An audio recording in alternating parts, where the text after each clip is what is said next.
Gandang gabi mga ka-soilmate. Gabi na dito, alas 12 ng madaling araw.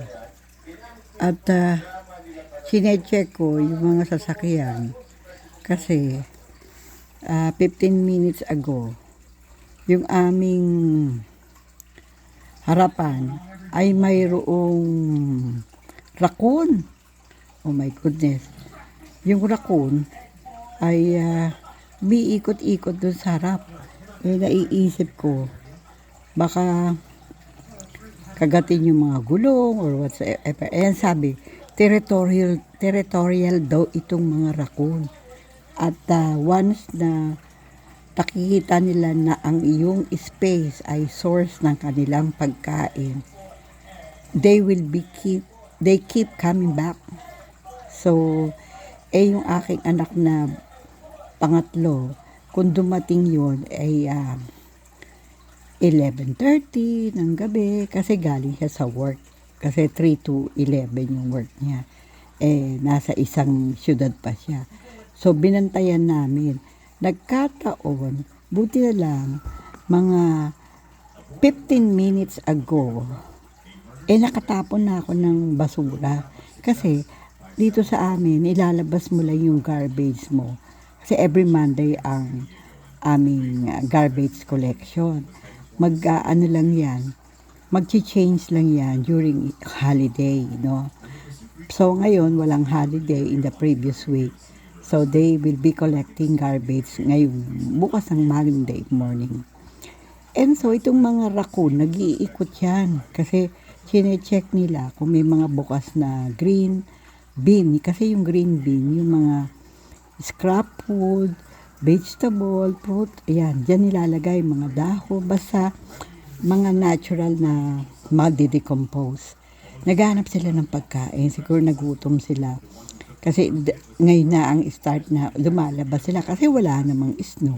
Tsaka kaya na nila itong lamig.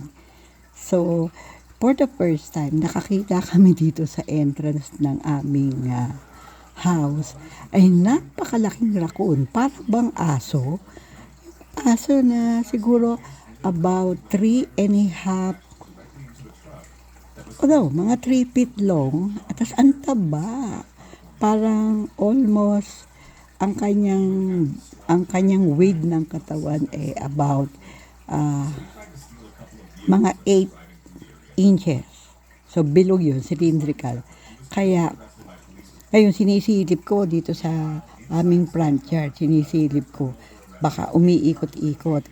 Google ako, how to get rid of raccoon sa inyong front yard or places close to your home. Sabi, cayenne pepper, peppermint, garlic. Naku, darating na yung anak ko. So, tinawag ko yung dalawa pang girls at ang aking asawa. At bantayan yung anak kong darating kasi baka mamaya salubungin siya kung unaware siya na nandyan sa harapan ng bahay. So, lahat kami nandun sa pinto, isa sa bintana, dala-dala yung flashlight, yung pambambo.